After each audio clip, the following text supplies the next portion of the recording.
Fuck. All right, we're rolling. Planet B Presents Cult and Culture Podcast. Hey, welcome to episode 32 of the Cult and Culture Podcast. I'm Justin Pearson. And I'm Luke Hinshaw. This episode's great. We have Chris from METZ, who is in town for an event, Rick Froberg memorial event. So it was nice to kind of catch up with him and have him not be on tour with METZ and, I don't know, just shoot the shit and talk about, well, we're all bass players, so it got like kind of bass gnarly. Yeah, that was a weird coincidence. Yeah. He's just an amazing dude, one of the best bands around right now, and it was just cool to like have it be, you know, I mean, being on tour, like it's always like, I gotta go do sound check or whatever. It was just it was very loose and fun and relaxed, and it was nice. I don't get those moments with people on tour. Oh, barely. Yeah. Yeah, and you know, they're working on new METZ stuff, and 31G's done some stuff with them, but they're mainly on Sub Pop, and then I don't know, it's a small world of players. Alex from METZ collaborated on the score to the film that Luke also did, Don't Fall in Love with Yourself.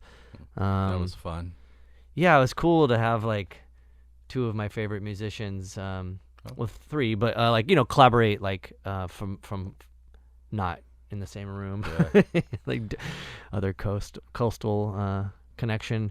But yeah, it's just cool to just have everything kind of come together. It was nice to have Chris here. It felt like family, and yeah, his band, I don't know how to say it right, but his band like ethics and the way he works in METZ was very interesting to hear. You know, how they all unite and have like common goals, and you know, I don't know if I'm saying it right, but it was just very interesting how they all have to unite and be like, this is gonna work, or this is not gonna work. So really enjoyed listening to them.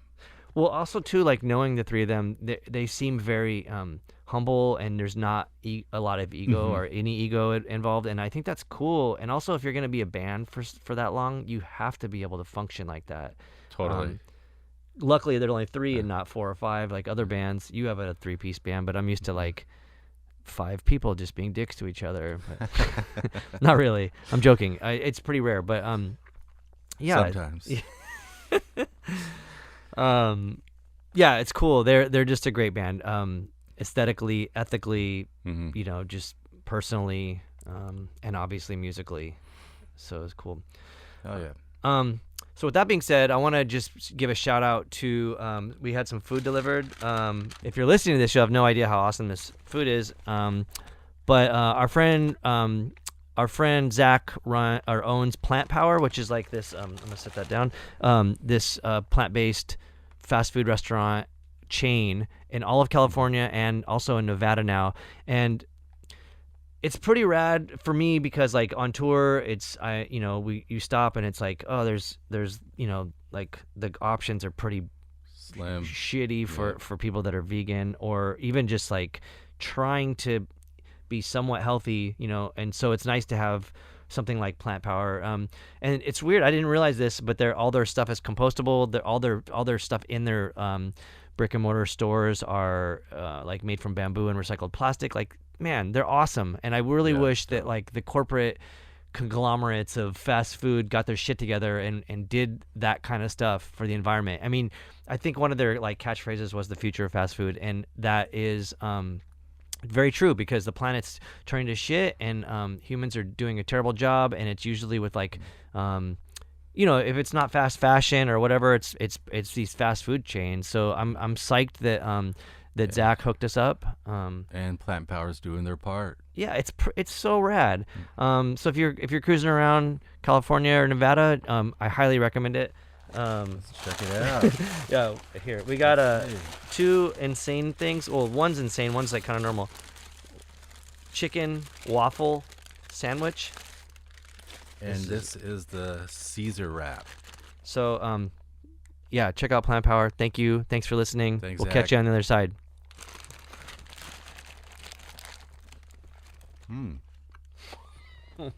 Fresh.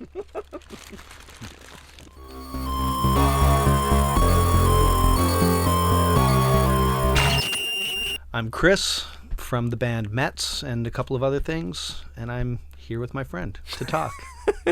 Thanks for coming by and doing this. Thank you.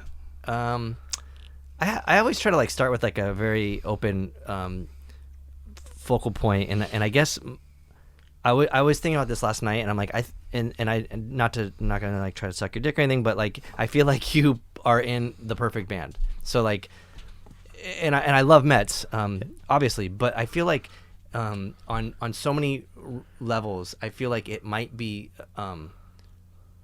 like the most perfect band aesthetically, musically, all these different reasons. For one, like, so there's only 3 people. Obviously, you can't. If you had a weak link, you'd be kind of fucked. You know? Yeah, So there's no weak links. So you Yeah. got that under control. And then the fact that it's like, just every time I've like seen you play or played with you, it's inspiring. It's I'm like, fuck, man, everyone needs to step it up, including myself. Like I'm like, oh, this is some shit here, you know. And I don't think a lot of bands can do that. And I'm not that, and you can disagree or want to avoid those comments if you want.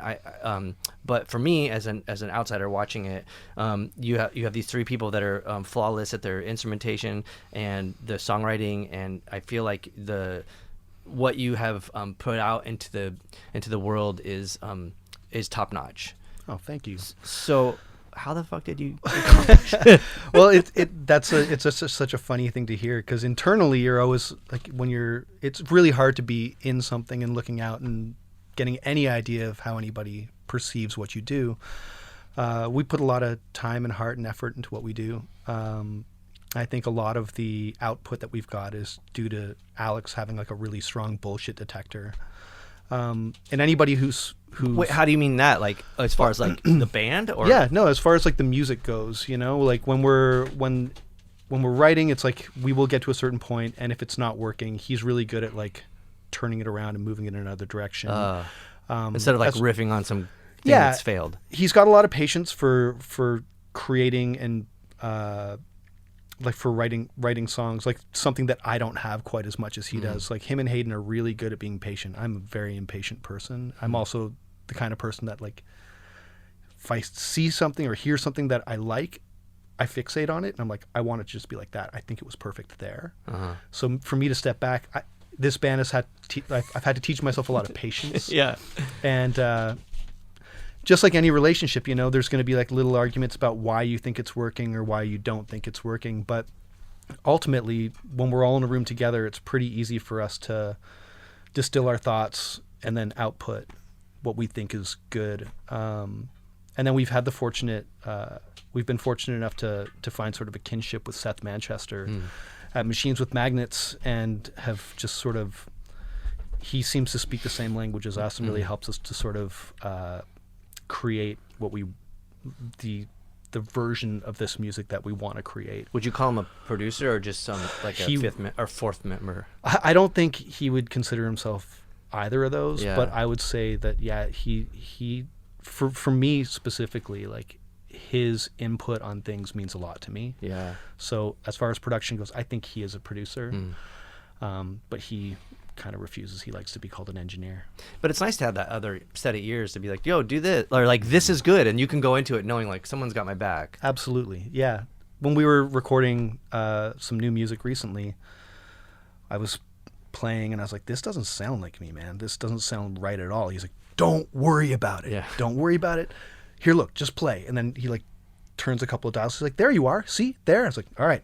I don't know why I doubted you. Oh, it was like a tone thing? It was just a tone thing. Oh. It was like, you know, if I don't have the right growl, it doesn't feel like it's me playing.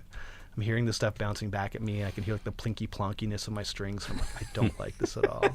Like I need to hide under distortion just a little bit to make myself feel a little bit better about my playing.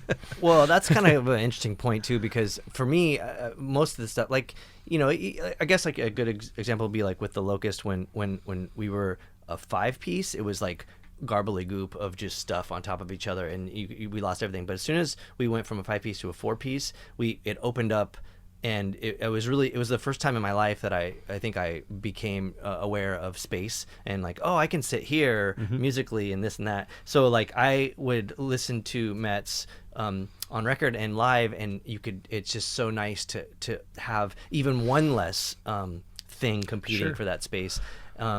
We make a lot of sound for three guys, though. Oh shit, yeah. but you know, like it's almost like if you had a fourth member that was just a singer, it's still the same amount of like totally, musical. Yeah, the same amount of juice getting pumped out there. You just got it's loud as fucking hell. You got a singer. Yeah. You got like a dancer as well. Yeah. Yeah. It would be nice. It'd be nice to have a dancer. We don't. Well, who had a dancer? A Veil, right? They had like a dancer. Well, Mighty Buddy Boss Tones had a dancer. I've never heard of them. Great band from Boston. Yeah, great. Sorry. Yeah, so it's weird because the way that it's come together is very interesting, and so, man, I want to bring this up, and I feel like it could really derail this conversation and our friendship, but I mean this in well, okay, because it's not even me, it's other people have brought it to my attention that like. And I don't know what you would consider your comparisons or your influences, but like a lot of times Nirvana comes up, and sure. so like, and I don't mean this I don't know where we stand on this situation. Or this, I like Nirvana. Okay, I still listen to their records now. Like I can appreciate a good song. To me, I feel like, because I do like Nirvana too, but I am very picky about what I do and don't like in the band. Some of it I'm not a big fan of, but I feel like you guys are like only the good aspects, but even better of what that thought is, or like concept of Nirvana is, you know. So like I think it's songwriting, right? It's the idea is to, and I mean, the way I would always want to look at, like, I think I'll speak for myself because I can't speak for the other guys, but I think they would probably agree with me. But I think the idea is to have a good song in there, you know, something that like will catch your ear, like something that you know might get stuck in your head, but we play it our way. You know, and if someone played it a different way, it would still be a good song, but it just wouldn't have that same energy that METZ gives it. Of course, you know, our playing is my playing is very dependent on how great the other two people I play with are. Like, I couldn't ask for a better drummer to play with. No shit. As a bass player, it's a fucking dream. He's like so tight, so creative, and then like on top of that, he's like one of the best dudes in the entire universe. I have to totally agree with that. And then Alex's guitar playing on all this new stuff, like, he's always been good, but he's constantly stepping up. Like, it's just, I don't know. I was listening to your podcast with John where he's like, yeah, Rick practiced for 6 months and he stayed there the whole time. Yeah. And I can't say that about Alex because his playing and his style is constantly growing and evolving. So because of that, it forces me to grow and evolve as well. And my influences are way further away from being a technically fancy player. And as a bass player, I always think that you need to play with a bit of taste and you need to sit back. So I want to play to the drums. And when we were making Atlas Vending, I was like, I want to play less. I want to play as little as possible. I want to play in the spaces that, like you know, a pocket style bass Mingus player. You know? Quote, right? Sure. Didn't Mingus say that? Like, it's the notes you don't play. Yeah. Yeah, I really feel like that is a way of showing that you understand what you're trying to do. Yeah. You know, I'm not trying to show off to anybody. My playing in METZ is very pretty simple. Like, I think Boat to Drown and I play one note for 10 minutes. Yeah, but a fucking hook is a hook. It's a great note. You know what I'm saying? Yeah, yeah. And when you know you've got it, like when you know that that's the way it's supposed to be, you know that's the way it's supposed to be, and you just stay with it. And I try to never second guess myself on that, where I think that, but I'm not like showing what I can do. It's like, I don't care what I can do. It's like, what does the song require? So I think at the core of this, based on the Nirvana stuff and everything, I think what we're trying to do is just create good songs. Maybe you're so like, I feel like that like idea that you have, that approach is very much like a normal bass player, right? I mean, because usually it's the guitar player. It's like, I'm gonna fucking do a million things, you know. And no offense to guitar players, but like, I'm always up against that. I'm like, wait, you just occupied like every sonic space of that song, like, you know, like this is not fair or whatever. As a bass player, I love hitting all the notes. I Yeah. mean, like if you listen to variations, Yeah. it's very bass. Yeah. Well, I watch Kenny from The Armed, who's like one of the craziest bass players that I've ever met. Like that guy can rip, but he like plays a lot. Mm-hmm. So I look at him and I respect him like crazy as a musician, but he's the counter to what I'm trying to do. Huh. He plays a lot. I play very little. I play very little. Just what's appropriate for But your the song. presence is there. Yeah. That's so really. I'm 'cause a supposed lot to be occupying a space, right? And You I are stay in my occupying. lane, right? Like that's the idea. And Alex occupies his space. His guitar is very trebly, and like a lot of the time now, like very like whammy, and like he's a crazy player, and he knows his space, and we just try and like do our things so that they complement each other. Yeah. Rather than step on each other's toes. For me, I grew up obsessing over Nomeansno. Oh yeah. And which is an interesting band. Are you familiar with Nomeansno? Mm-hmm. You know, it's like the bass is always Lead instrument. What? Lead instrument. Yeah, but at the same time, I feel like it for me. I mean, this is so weird. I don't even know how to formulate these words. Like, I feel like when I listened to that band when I was a kid, I was like, oh, it's the lead instrument, but it also is like the bass, and then there is the guitar that fits. It just wasn't. Maybe it was like, maybe if they mixed it different or something, or I don't know. It's weird. They're the weirdest band, I think. There's a, Like, honestly, so in 2008, this is how old my band is. METZ got asked to open for Nomeansno. wow. And I was like, Toronto? hell No, yeah. they're Vancouver. But it was in Toronto. Okay. We hadn't really been touring or anything yet. And the second show I ever went to in my life was Nomeansno. Wow. But we get there, they're all set up. They're not moving their drum kit. It's like right at the front of the stage. Yeah. So we're like off to the side of the stage at Lee's Palace in Toronto. It's a very small stage. But you know, whatever. Like you deal with the cards you've got, right? Sure. So whatever. we set up and we play our show, and it's the only time in my life that I'm like, we're a punk band. We're playing with a punk band. Yeah. And I'm like, holy shit. Nomeansno aren't a punk band. They're like a funk jazz band or something like that. Our sound guy actually used to tour with Nomeansno. And they are lovely people. He's made, when our band broke down on that West Coast tour, all Nomeansno's like mechanics and stuff like came out of the woodwork to fix all of our shit. It was unbelievable. Is that like Anyways, a Canadian pride thing? it's got to be. I actually just think that Will is such a good person that he's like accumulated so much karmic debt Yeah. that he was able to like throw that out into the ether Yeah. and just really just collect on our behalf. It Yeah. was really sweet. Anyways, we got booed at that show. We got booed opening up for Nomeansno Wow. by like a handful of like crusty punk Yeah, dudes. yeah. And I was like, do you guys know what you're gonna watch tonight? Like these guys are probably going home and listening to jazz records. Yeah. And like most of their music is so oddball and obscure, but it presents as punk. Yeah. So it's punk. But everything's punk if you Sure. present it a certain way, I guess. mean, I'm unraveling in my brain Yeah. right now. The booing thing is like the quintessential nihilistic punk thing to do. Like if you're, but it's also like you're just a complete butthole and you're fucking not on par with whatever, you know. But yeah, because watching Nomeansno, I don't know. I mean, I've been booed a lot in my life, and I'm always like, man, the fucking headliners invited us here, or like if you don't like it, just chill for 30 minutes. Yeah. Like it's like you know. But we've got, we've had people applaud like crazy at shows, and you know what I remember? I remember that one guy booing at that Nomeansno show. Yeah. I'm never gonna forget him. Yeah. It's like this bizarro like career highlight where it's like I almost like wore it like a badge of honor. I was Yeah. like, that fucking guy doesn't even know what show he's at. But for me, I always went like, all right, well, we're just gonna be even more of whatever Yeah. that we are. You know, like it was like when your parents tell you like you can't do it, and you're like, oh, I'm gonna fucking do it. I think you have way more double balls than down. I do.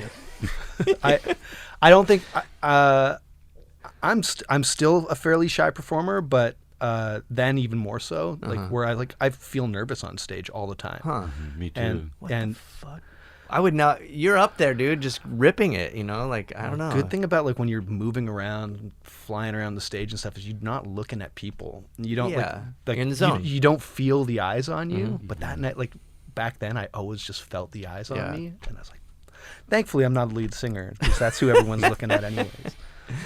But yeah, like I still like I get nervous about those eyes just staring at you. even going back to the podcast with John, where he's like, I'm very comfortable talking to people in front of the crowd. I'm not. Yeah. Like, I don't want to stand on a stage and talk. I mean, with John, I'm sure he's had his fair share of like hecklers and stuff, but for the most part, it's like anytime I was on tour with John, it was like people were heckling my band, not not his band. Can you, if someone heckled John, he's so quick, Oh he would my just God. come right back Yeah. at him. That's one of the most inspiring things. Like, I think we were talking about it. Like, to me, like when I would see Rocket and stuff, it was always like the Ramones, like just like song after song after song, which I completely have like, no matter what I'm doing, I want to do that. Like, Yeah, hell in my yeah. other band or whatever. But the fact that he has so much wit, I'm like, does he fucking have this shit written already? Because there's some times where I'm like, dude, this is wild how he just will like corral this crowd and kind of like be a dick, but like I don't know, like a fun dick. It's like, you know? It's like an overconfidence, and it like it's infectious. Yeah. I'll never forget. They did 2 nights in Toronto, and I had gone to see the Padres play with the band and John earlier that day, and we had drank quite a lot. Wait, that day. so in Toronto, The Padres were playing against the Blue Jays. Yeah, so we all went to the game. Thad was there, and yeah, all the Rocket guys, and we went to that. Had like a bunch of drinks. Went back to the venue, and they play, and he gets the crowd cheering about like a coyote's balls. It's like.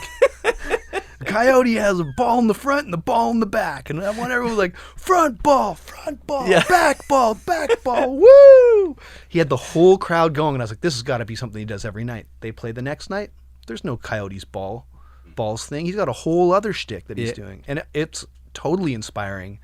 I'm not that guy. how do you get to the Coyotes balls thing though?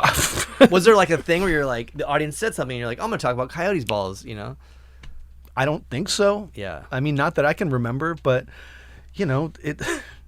Did you ever find yourself thinking about weird shit on stage while you're playing? Non-stop. Like, all the time. Yeah. I spent a decent amount of my time as an opening act. Sure. And so I was like these like recent Def Club tours, I was like, I'm going to do a Q&A with the audience that doesn't fucking want to hear us, and it's a hit or miss. Sometimes I'm like, we did this, and I swear, I mean, I don't want to say I rip off John Reese, but I'm like, dude, it was very inspiring because I was like, all right, this motherfucker's talking some shit. I'm going to try to talk shit in a fun way and then back off and like let everybody, or like just bring it, like, I don't know, like just dumb shit. But you have to be quick, like, anybody have any, questions for us? And they're like, what's your favorite dinosaur? And you're like, Exxon.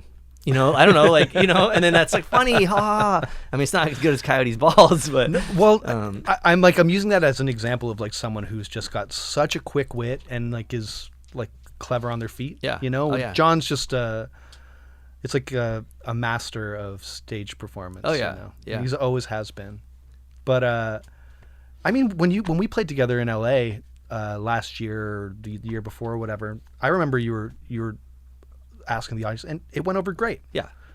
But I think our bands matched up pretty good. That's when you're, I don't even want to say the other bands, but yes, I do think that we are a I can't good even remember fit. who else played that show, but no, I'm saying like when we tour with other bands that we're not sure. family with. I know who you're talking about. The family thing's easy. And like, we did a tour with Melt Banana. You're like, this is fucking obviously gonna be fine. Like, you go out with someone like, because I mean, the Locust went out with Rockin' the Crypt. That was like, and John, we talked about it on the podcast, and he was like, I don't remember that being like terrible. I was like, because you were like in the headliner, and you probably didn't get to see the fucking shit people were like so mad at us for playing. You guys only did the 1 or 2 shows with us, so I remember watching the whole thing. You guys crushed. It was like people were hanging off every word you said. Oh, it was great. Thanks. Awesome show. Yeah. Well, that's another thing too that's kind of weird, like camaraderie, because the Locust and Rockin' the Crypt to the Locust and Rockin' the Crypt made sense, but to the audience outside of Southern California were like, what the fuck is this? You know? But I think like Def Club and METZ or whatever, a lot of this stuff, I mean, it all can work. I mean, there are times where I'm like, you can feel, I mean, like you feel it as an opener. You're just like, let's just get this over with and let the headliner do the thing. I don't know if this is like a new thing, and I don't know if maybe you'll agree with me on this, but there used to be a time, like, I think hardcore was like the one genre, people are going to hate that I'm saying this and I don't even care, but I already love it. Hardcore was the one genre where you would go see 6 bands and all 6 bands would sound the same. Shit. I was like, why? Yeah. So when I started putting on shows with my friend Eric, we always tried to add variety to the show. Yeah. You know, if like there was a, funny enough, when I was flying out here, there was this promoter in Toronto that I looked up to he works at Golden Voice now, but he would do things like, he's like, oh shit, Nine Inch Nails and Soundgarden are both going to be in Toronto at the same time. And they exist in a certain realm now, but back then it was pretty different. Yeah. You just booked them on the same show. Yeah. And it was crazy. It was a really, like, all Soundgarden's opening acts played, all of Nine Inch Nails opening acts played, and it just meshed, and the crowd loved it. Yeah. And there was this sort of like mutual, you know, you're going for a show. You don't want to see the same band play 6 times. Yeah. You want to, I want to potentially discover something new or be inspired by a couple of riffs that this band played. I don't necessarily want to see one band over and over and over again. And I can't tell, like, what you're saying to me right now, like, Rocket from the Crypt and the Locust sounds awesome to me. It's I saw fun, Melvins and the Locust, though that's probably like, that was like, you guys toured with them, played the Phoenix, I think, in Toronto. That was Phantomas. Phantomas. Okay. That is like a obvious. There's a very good combo. Yeah, very obvious. But also different enough to make it feel. But like Melvins is a good example. People that, you know, want to see Melvins. Like Retox opened for Melvins on a tour, and it was hard every night because I feel like we were like just kind of abrasive and brutal. And like they're abrasive and brutal, but like rocking and fucking kicking ass, and we were kind of like this rabid dog that was in the corner. They're like, get the fuck out of here, man. Like, we just want to see this shit, you know. And it's fine. And I'm not talking shit about Melvins because they took us, but I'm talking about the people, the audience, you know, because there's even been times where like the Locust would bring bands on tour and people would fucking be disrespectful to them in the audience, and it's like, man, those are our friends that we brought with us. Like, fucking don't pull this shit, you know. Just everyone doesn't have to like everything. Just shut up for like 30 minutes and let them do their thing. As a support act, I kind of always assume that no one's gonna like us. So when people do, it's like almost like, awesome. Yeah, we did it again. We made like 5 new fans. So, you know, my friends in that band Idols took us on tour. Like, we used to play with them all the time when they were first starting up, and now they're massive. But we went and played like the Enormo Dome with those guys. No one cared about anybody else. They just want to see Idols play. Yeah, and it was cool being there, and it was cool to do those shows. But it definitely wasn't like our perfect situation. Hangout wise, like, my buddy Dev plays bass in that band, best dude ever, great hangs every day. Probably shouldn't have done the tour. Didn't make a lot of sense musically, and it was just like, it was maybe a little too much the same, because almost, I don't know. Or do you think you guys were like the too brutal version? Might have been too brutal, yeah. Which is such a strange thing to say, like METZ being brutal, but you are fucking brutal, dude. It can be pretty punishing. Yeah. If we don't set the set list right, it can be really torturous for a new listener to sit through a set. I'm sorry, but I'm saying brutal as like such a huge compliment. I take it as a compliment. Yeah, okay. Like when I watch you guys play live, I'm like, I feel like I just got hit by a fucking truck. And it's like, supposed to be visceral. I want to you know? feel that way. Yeah. Yeah. I want a show to be, you know, something that you take away like this like feeling from. I don't want it to just be well, that was good. Like, that sucks. Like all the stuff that I remember, and that's, you know, why I remember like the front ball, back ball stuff, is because it sat with me, and it was fun. That was super fun. But then there's some bands you see, and they're just so incredibly good that you walk away just being like, now I just want to go make more music. Or you want to stop playing music. Sometimes I feel that way. I never feel that really, way. sometimes I'm like, what the fuck am I doing? Like, that happened. It makes me want to be better. Yeah, me too. I guess I feel both ways. I'm not going to quit, but I'm like, better God damn it, dude. Why do we even fucking play this show? Did you see what just happened? Yeah, that's a strange thing. But also, too, like, I mean, I don't know, like, not to riff on the 3-piece thing, but it's like, that could be also, you know, what's the word? Like, you're seeing a 3-piece band kick your ass, and you're a fucking 5-piece band. You're like, I don't know, like, that seems like kind of crazy. Like, get up there and just rip super hard as a smaller person to band, you know? Yeah, I don't know. It's just what we've always done. Yeah. Because what our band is, we're just 3 guys, and we make the sound. Like, sometimes we're like, maybe we should have someone else playing guitar in this band as well. We did the thing with John, right? Well, yeah, and God, I would love to do more of that. we've always talked about doing more of it, but just haven't got around to it. We have like, you know, we're always scheming up something that we want to do with someone else here and there, and we have like, you know, a stable of stuff that didn't make other records that were like, it might work in this other project.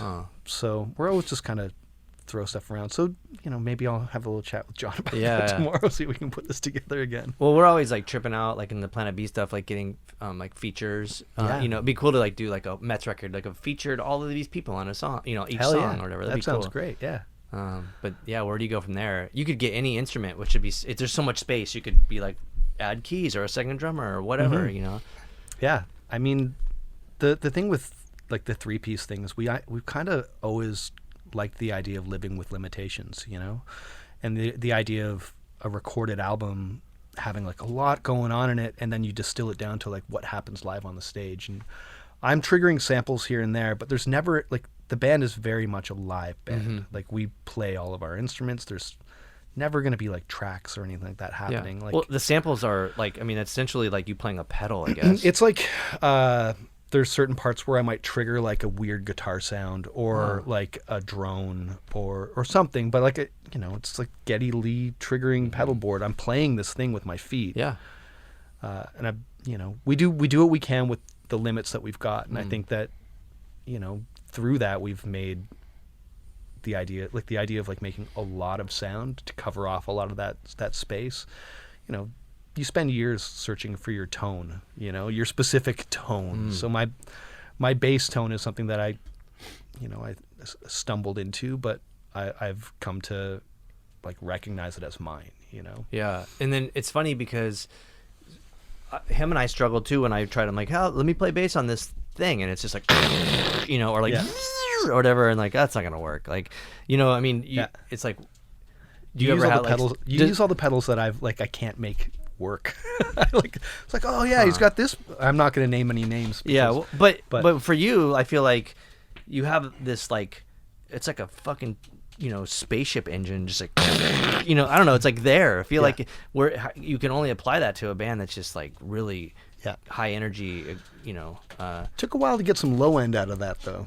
For a long time it was just this like high end, like plinky plonky distorted thing, and I think I've finally figured out how to like get all that like top end tone that I was getting and like the mids, and then also keep all like the sub lows. So, you know, just like any band, we're coming up on our 5th record here, and I think we're constantly trying to evolve in some sort of positive direction. Like, I think as we get older, like our focus on like finding a hook, like a vocal hook, or like a drum hook or a guitar hook to like that really sits with you, it's something that we really focus on now. So a lot of like the brutality of our band might take a bit of a back seat. And you'll hear some of that stuff on Atlas Vending. You find the hook and then you add the totally, yeah. We'll like you know, in some of the new stuff, it's definitely got a softer edge to it, but there's still like the METZ. I say this, and everybody who hears like our next record is going to be like, "What the fuck is this guy talking Oh, he's about?" getting old, and then they're like, "Wait a minute, this is like the most ripping, brutal thing ever." I don't know. I just feel like we spent more time working on melody and much less time thinking about how brash we can be, you know. And I think if you even look back to the first record, at the core of it, there's simple songs, simple, like, and there's like little hooks that might get caught in your head, and that's kind of what we've always tried to do, like a really ramped up version of the Kinks or something like that. That's a but then, you know, it would be hard to listen to it and not like pull out like Jehu or you know, even maybe Nirvana. Like Nirvana's never been someone that a band that I've listened to and been like, that's what I want to sound like. It's we have so many, like Hayden's a Thumper. We put out records on Sub Pop. Like the Nirvana comparisons were going to come regardless. I'm sorry about that, but I I like it. It's I feel fine. like each instrument in your band is like equatable to Nirvana. Sure. I mean, Chris Novoselic's bass parts are pretty fucking amazing. On those Nirvana records. And he's the raddest dude. I just ran into him on the street in Seattle. He's so fucking cool. I saw the photo. Such a nice guy. Random thing. He was just like, I was hanging out with Andrew Yang and blah, blah, blah. And like, dude, what? He was like the weirdest thing, but he's a great guy. Just like you, though, you know? So it's cool. Like, I don't know. I mean, even Dave Grohl, I feel like he's one of those drummers that set the standard of the bar for like, probably people like Hayden or everyone that we've played with, I mean, especially he's Gabe Serbian, like amazing drummer. Like you can't deny the guy was I just did that Queens tour, but that Songs for the Deaf record that he played drums on, for me that was that band's high watermark. Like that's yeah. Like but even like John Theodore, who we were talking about earlier. I mean, he's probably my favorite drummer in the world. There's just this like pedigree of drummers where I'm just like, you can't fuck around anymore. Well, and like Mario as well, Dude. like a total freak, like, amazing drummer. It sucks that like people can be like that, Those are my 3 favorite drummers, right? Like we got Mario, John Theodore, and Hayden. They're my 3 favorite drummers in the world. I mean, yeah, like the style, Similar like, style, yeah. Man, it's just the finesse, whatever it is. I think it's very, very important to acknowledge what those people do. Yeah, and you are only as good as a drummer, from what I hear. As a bass player, I 100% agree. Yeah. I sucked at my instrument when I started playing in METZ, and because of the way that Hayden plays, I've become a much better player. Huh. And even playing with like John Severson when I was filling in Daughters, like completely different style, but playing with someone who played as weird as John plays made me a better player. But I had to learn how to play his style, But maybe like beyond style, like in what beat he comes up with, like John has the attack and the sort of like demeanor that I think most of the drummers are that we were talking about. Like you're just like, oh, that's it. It's not. There's no like, it's not like jazzy, I guess. It's just like I wish I could figure out the words. Meat and potatoes drumming, right? I mean, like, John Theodore, like, when he does do anything that's like a flourish off of like what's straight, it's just so incredibly tasteful, and it's done with like finesse, and he comes right back, and like everything is just so solid. Yeah. And the drummer thing, let's go ahead and just say what's up to Cody from Big Business too, because he's in that he's in that fucked up realm too. You're just like, it's true. He's always been like such a crusher. God damn. I wish every band had those like 5 or 6 drummers. You know what? No one's gonna want to listen to this because no one ever wants to hear 2 bass players talking. Well, it's funny working with Luke because he's a bass player, and then like when like in Planet B, he'll play 2 MPCs, and like. Because in Planet B we have two live drummers, and then he'll just layer it with all these other drums. There's like 3 drummers. Damn. But I do feel like the bass player thing is interesting because I feel like sitting next to Gabe for so many years, I feel like I think like a drummer. I would be able to follow that guy without knowing where that beat's gonna go, and I'd be like, oh yeah, we got this, and that's just how I think. You had a language. Yeah. What is that language? Drums though? Like we're bass players. I mean, I think it's like there's certain people in the world as like a musician that I think you're going to connect with in a very I don't want to sound like a total hippie, but like there's like this almost like soul connection with this person where because I can play off of Hayden no problem. Like I don't think about it. Like I can kind of predict what he's going to do a lot of the time. Yeah. He can never predict what I'm going to do.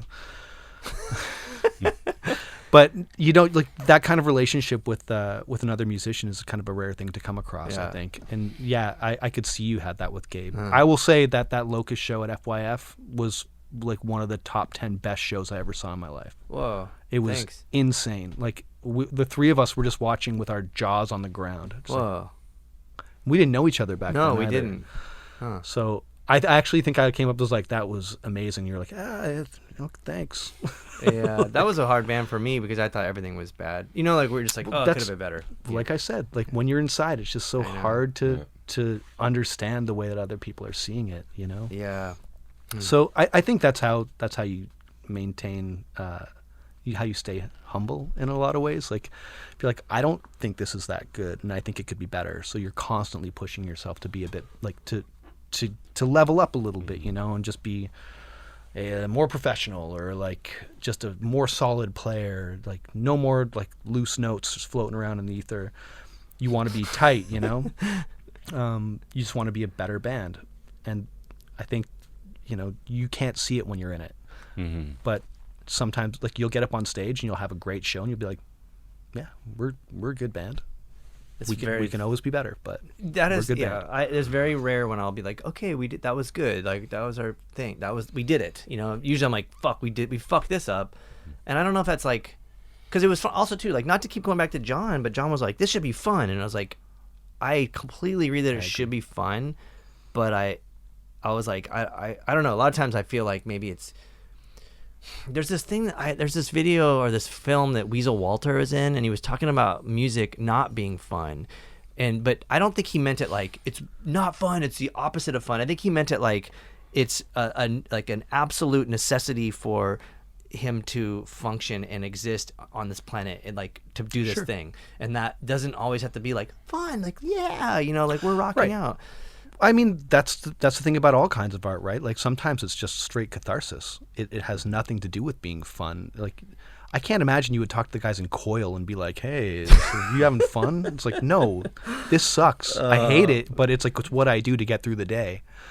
I don't necessarily feel that way.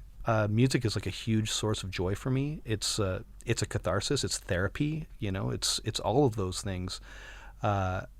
And so I would say I live maybe more on the side of the fence that John lives on, but it doesn't have to be fun. And sometimes it needs to be like the exact opposite of fun because that's what you need to make at that particular time.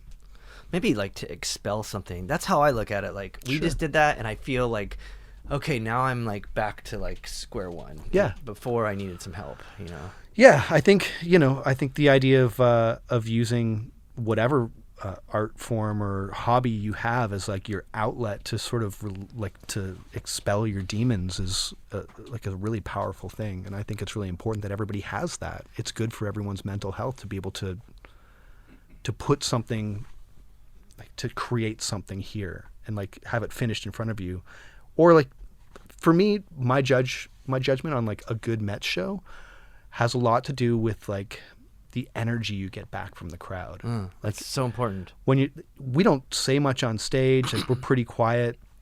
We kind of just assume the music is going to talk, but sometimes you're playing this show and you're getting so much back from people that it's just the energy just lifts so high, and you walk off stage, you're like, I could do 10 more. Let's go do this all over again. That was so much fun.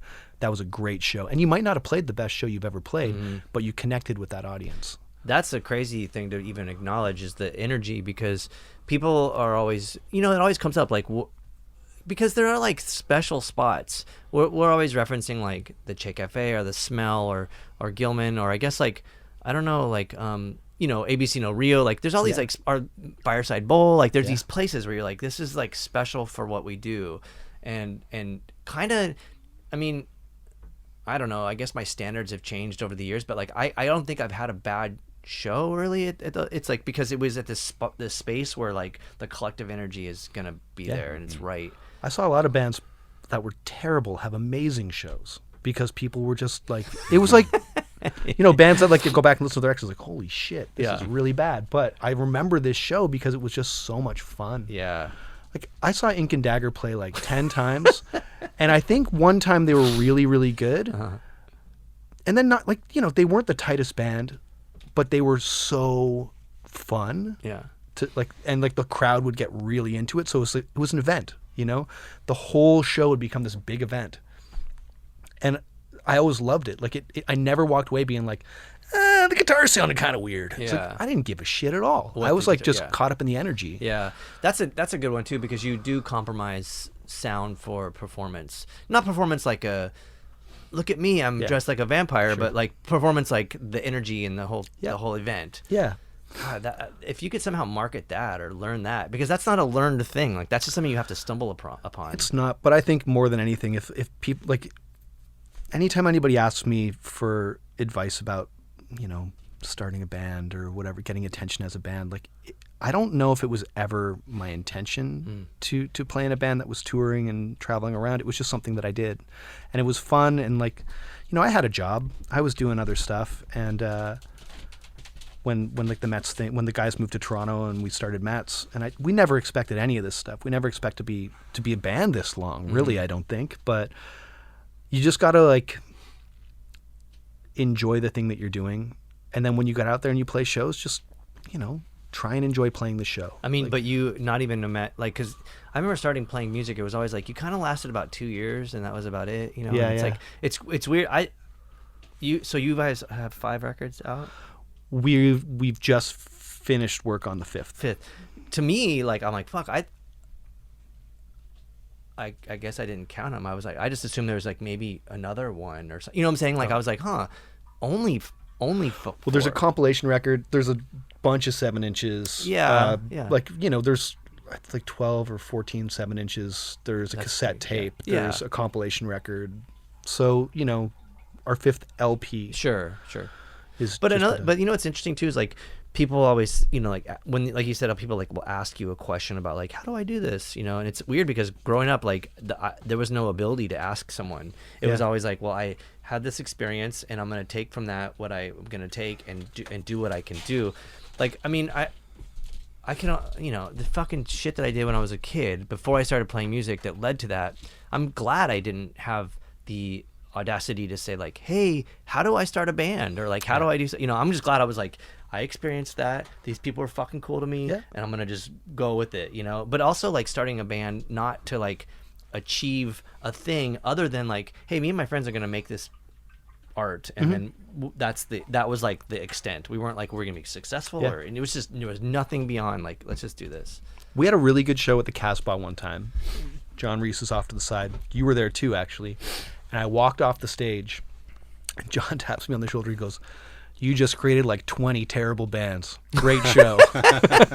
He's like, 20 kids are going to go home tonight and be like, I have to start a band. And that is like, that's high praise, you know? That's a huge compliment. Like if you can inspire someone to make something, then you're successful. Like that's a huge thing, you know? The idea that like something you do makes someone want to make something, that's an amazing power. And that you did it without that intention. Absolutely. Yeah. And we're just trying to make something that like that we're proud of. You know, we want to do something. We want to like get up on stage and like give everything we've got and be really fucking proud of what we just did. And when that translates to the crowd and someone like that you respect, like I'm gonna tell you, Drive Like Jehu changed how I looked at music. I was listening to like indie rock and hardcore, and then I heard Drive Like Jehu, and it was this angular, bizarro thing, and just blew my mind. Like I heard Rome Plows, and I was like, what is happening here? Blew me away. It changed how I looked at like the guitar. It changed how I looked at like what I could do with rock music. Or notation. Or notation. Like, is that even a note? Like, what is that, you know? And like the way those two guys just played off of each other was just this like, unique thing. But it inspired me to want to make new things. Like the same as when I first started listening to Jesus Lizard, you know? Those guys, I was like, this is such a cool sound. Like the drums and the bass so locked, and the guitars like moving around in like angular fashions with like probably one of the greatest frontmen of all time. But all of those bands that you're referencing, there's little nuggets there that you could see translated to METZ. Yeah, for sure. I mean, how many noise rock bands have used the Gladiator beat? Wait, what's the Gladiator beat? Oh yeah. That's such a great beat. Oh, it's amazing. But I thought it was the song Gladiator. I thought you meant like that. That's the Gladiator beat, like the blast beat. like the I don't know, like or like like in the movie Gladiator. When they're well, I thought it was like the name of a beat, like not the name of the beat from the song. And I was like, what's that beat? It's Gladiator by the Jesus Lizard. Yeah, got it. Yeah. Oh man, I just fucking called myself out. No, you're good. You That's my favorite song. Because of that beat. Sure. You know, you're just like, that's some shit. But the beat is what the hook is, right? Like, and there's another great drummer right there, right? It's when that beat is the main thing that sticks in your head, that's a great fucking drummer. Well, maybe you can relate to this, because I remember when we would write with the Locust with Gabe, we would come in with notes or riffs or parts, and he would have these beats, and the beat would like kind of morph, and we're like, wait a minute, whatever you're doing, I'm going to change my riff. Hold on a second. Yeah. And we would always we'd always change our notes and our riffs to match the best thing, which was the drums, and build from there. Sure. I mean, I think like, could you imagine like, you know, like someone else in Jesus would be like, that's not going to work with my riff. And you're just like, oh, there goes the Gladiator beat. That's gone, you know? Yeah, but no one's going to do that. That guy like started playing that beat, and they're like, All right. Well, We I don't feel like even whatever have to do Hayden brings to anything. the table, you're just like, that's the fucking drum beat. We're not gonna mess with that. Yeah, I mean, there's always conversations, just like everything. Like the one thing about being in a band of any kind is like you have to operate with a bit of humility and the ability to like take criticism on what you're doing because you're trying to have a collective goal. Mm-hmm. So Hayden gets as much criticism as I do, as Alex does. You yeah. know? So this band is very much a band. That's so cool. I don't want to call anybody out, but it is a bummer to work with someone that's not open to constructive criticism. I agree. It is so fucked. It's really hard. It's a really hard thing to do. Sorry, dude. Well, he's great. It's just like, yeah, we work well together, but that is another thing too. It's like, and we're both Leos. I feel like we should probably butt heads, but like, I feel like, I don't know. When you have that person who's like, this is how it is, it's just like, this is not gonna really work. I mean, that's a person who should probably have a solo project. Yeah, But it's it doesn't always work, and you're always, when someone's really passionate about something, you got to hear them out. You got to give them their space to be like, no, I really like this thing, like this, and this is why. It's like, okay, let's try that. And I know, like I said, when I hear something I like, I get really fixated on it, and I want to stay with it, but I have to fight against myself to like allow things to progress. And it's taken me a long time, and I think I've gotten pretty good at it. Yeah, just being like, okay, if this grows to a point where it's like it's not working, we can always go back to that. I feel like all of our bands or members, we should get into politics. Yeah, right. We can work together on this. We can work together, guys. I think every politician should have put in some time in the band. No shit. No, that might be terrible. It'd be really bad. A lot of, I mean, Probably don't. there's a lot of. If you look at like the current state of new country music, that's probably what we're living with. Yeah. All right, cool. We could probably wrap it at that. Yeah, it's a lot of bass and drums talk. Sorry, guitar players, you can shut this shit off. I wanted to riff on your gear, but I don't know if that's like weird too, like giving shout out. Like it might seem like a shout we can out. talk about it. I got some cool shit. The guy Sasha at Dunable just made me a really wicked bass. Okay, let's just go through your rig and then we'll let it go. Sure. My rig right now is a high watt custom 200 and a high watt 810 cab. My main sound for the bass is a Gibson RD Artist with the original electronics inside of it from the 70s, run through a Sans amp into the amp. That's my main setup. That's my main sound. And then outside of that, I use a Keith McMillan MIDI trigger, foot pedal, through SP404. That's it. That's basically my whole setup, and a microphone that I sing into sometimes.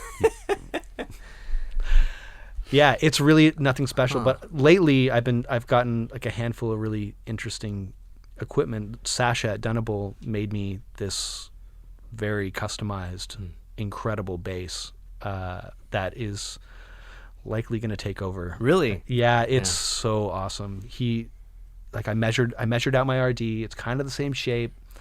Placed the pickups in the same spot. Gave me like really super sensitive pickups. And there's a dark glass preamp inside of it. So I can screwdriver, like set it and forget it, one of the pickups to make it active, and flick a switch and turn it on. It's crazy sounding bass. It's so awesome. Whoa. I'll give you a picture of it. So So I'm like tripping out. So you even like saying like, well, you said it's simple. It's like, I mean, maybe that's the Mingus way of looking at it. Like you just have the necessities to make one fucking sound that's just sick. Yeah, I keep it simple, and then if I need to get like long sustain, I have a big muff on my board that I use, or I have a Ren and Cuff custom pedal that they made for me when our equipment got stolen in LA. Oh shit. It's awesome. It says, "Do not steal this pedal." Yeah. It's like big METZ on it and says, "Do not steal this pedal." That's great. And it sounds incredible. It was just like, the amount of kindness that we felt from people when that happened was like, Oh yeah. I would be lying if I said I didn't like find myself like tearing up Gutted. often, just, and it like, from the kindness. Yeah. from the, I mean, I was gutted when it happened. I was Yeah. like, all of our shit is gone. Yeah. Like all of our pedals, like we managed to save our guitars, which was lucky, but everything else gone. And, Brian Cook sent me a message. He's like, "This sucks right now." He's like, "But people are so kind and supportive when this kind of shit happens. Yeah. And we felt like this huge amount of love from a community that, you know, I think sometimes you feel a little alienated from by accident, just from nobody's fault other than just you live in your own head when you're traveling around in a van, right? You're like, I don't know who gives a shit about me. But yeah, it was this, you know, we got robbed in LA. We drove to San Francisco that day, and there was like a lineup of people with like pedals and guitars and amplifiers just waiting for us. And yeah, just that whole tour was just, it was the first thing we did right after like the things started opening up after COVID. Like as if COVID's over, I guess. And yeah, we had played 2 shows after 2 years of not doing anything. Yeah, I remember it was fucking brutal. Yeah. It was really heartbreaking. Yeah. But then, like, I don't know, I've just never felt so much love. It was just, you know. Also resilience, you know, like we will you know, get through it, and I made it persevere. I made it very much like my goal to not miss a single fucking show it's so due cool. to some jackass in LA stealing our trailer. Yeah. So the only time I ever got robbed was the Locust. They stole everything but our gear. So like all of our clothes and computers and money and everything, like it was fucked. But we were able to still play. And then the funny thing is they didn't steal any of our uniforms. We're like, that'd have been hilarious if they did that, because those things fucking stunk. Oh, but God, I bet they did. But we would have, you know, like if we had weird gear missing, like we couldn't have played. Yeah. You know, so we were still able to keep going. Like we had some unique stuff gone, but over time, I guess I've sort of accepted the fact that sometimes you're not going to have the perfect setup, and you just got to make it work. Sure. And for the most part, nobody else gives a shit except for me. Like, oh, this doesn't sound like my bass. Like, nobody else knows that. Yeah. Like, I broke a bass in half in Winnipeg the day before we were flying to Denver to play with Run the Jewels. And, whoa, dude, that sounds fucking crazy. Yeah, it was an awesome show. It was super cool. But like that's what I'm talking about with like variety. Like I love the idea that we get to play shows with Run. You were the just going to Jewels. tell us about your gear, but like let's talk about that show real quick. How did the audience react to you there? They didn't really like us very much. What? Oh, man, I was like trying to have so much hope. Yeah, I know. I want like the Run the Jewels guys were cool, but I think there was a handful of people. We were playing this big venue in Denver. I think METZ was pretty hot at that time. Like people wanted to book us. So we got two bands. And then, do you know Atiba, the photographer? I don't think so. Anyways, him and his brother do a DJ thing called the Blackouts, and they were the support act. He's like I guess I would say he's probably pretty famous at this point. He's like a big photographer out of LA. But fucking A, seeing you guys together, it was awesome. So sick. And I mean, it was great for me because I got to watch Run the Jewels play after we played. It was super sick. But I got there, it was a Vans show, and the guy from Vans was like, "What do you need?" I was like, "A bass and a distortion pedal and an amp." Amp's already all covered, but I'm gonna need like every other. Well, actually, no, I had my pedal board, so I needed a bass, and he gave me like a jazz bass, and I was like, "Fuck, this sucks." But you know, I did what I could with what I had, and I mean, nobody was there to see us in the first place. But wait a minute, I'm sure there was two, at least there two. was maybe two, and there was like a couple of like relatives or something. So we played this show and on borrowed. I was on borrowed gear, and nobody cares. I played through the PA in Moscow. Shit. In Moscow, like they're like, "Yeah, we don't have a bass amp." I was like, "Cool." I mean, yeah. So I like plug my amp in through like the PA and just played the show. That's crazy too. But when in Moscow, yeah. I mean, that was fucking crazy. But there was a time I would like to say, the Locust was playing in like Sweden or somewhere in Denmark or something at this festival, and we were headlining this stage, and we had our stuff set up, and I remember we had to go, you know, we had our uniforms on, and we it was like foggy, you know, like the fake fog, so we like come out, and I don't know who was ahead of me, but someone hit my cable, and I just saw my bass fall, and it broke the G-string tuning peg off, and I was like, oh shit. And so like in the crowd had already like reacted. Oh, we came out and we were on our uniforms, like, yeah, and they were like, what the fuck? And I was like, you guys, like, we gotta hold on. And so we all went back, and the crowd was just like, what the fuck? And I was like, there was no way they could fix the G string. And so like, I really need that string for so many reasons. I'm not like just riffing on the E all the time. So I was like, this is fucked, you guys. And you know, this is before I had a backup bass on tour. We couldn't afford to fly with 2 guitars and stuff. So I was like, dude, this is terrible. And they're like, hold on, we're gonna go ask Testament. They're still they just played, so they go over there and ask Testament, and Testament's like, we already packed our stuff up. Sorry. I'm like, what the fuck? And they're like, there's no bass players left at this festival. You're the last band. There's nothing. What happened, And man? so they're like, well, we Please. have this one bass in the production manager's, office, whatever. And I'm like, well, fucking someone needs to hurry and get it. We have to go right now. And so they come back up and they're like, here you go.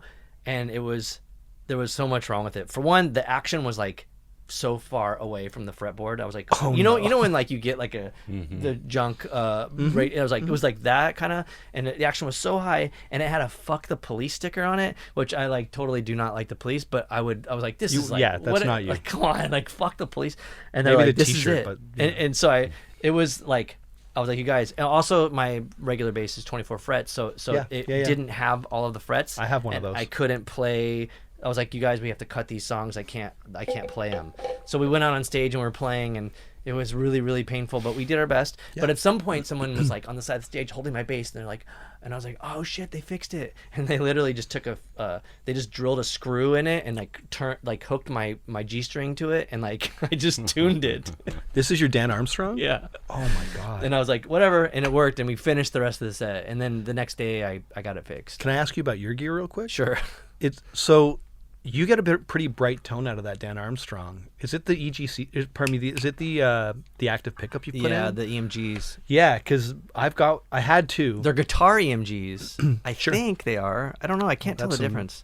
You're very influenced by Nomeansno, aren't you? Yeah, but also growing up too, I was really hip to the EMG pickups because of like bands like Slayer. Well, actually, because of like Unbroken. They were always like trying to modify their shit, probably to sound like Slayer. But the EMGs were the jam, and it just it has that crunch. Yeah, I have one of those basses. I had two. I sold one of them, but the one I've got, like I try and plug in, it's like really thuddy and kind of dead. Yeah, I'm just like, can't make it work. The original pickup. Yeah, I think that might be why. Got to pull it.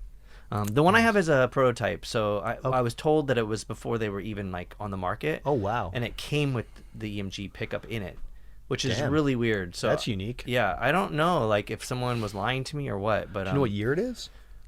I don't. No, because those things are all early 70s, right? Yeah, but I don't even think EMG was existing. That's what's weird about that. Maybe the EMG pickup was an afterthought, because it could have had it doesn't have the like slidable pickup thing. So I think that was just like, neither does mine.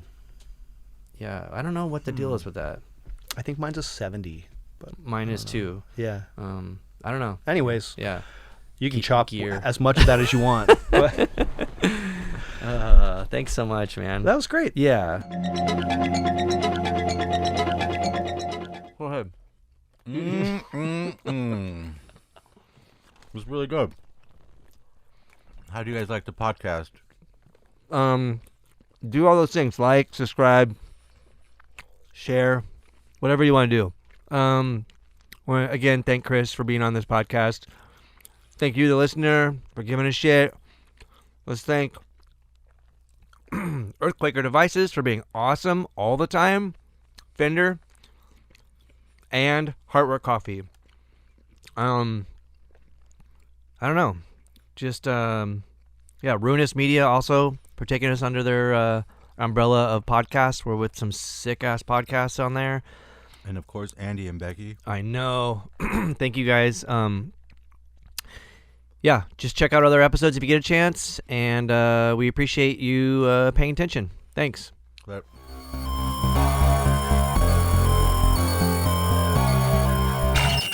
Colton Culture is proudly sponsored by Earthquaker Devices, Fender, and Heartwork Coffee. Planet B.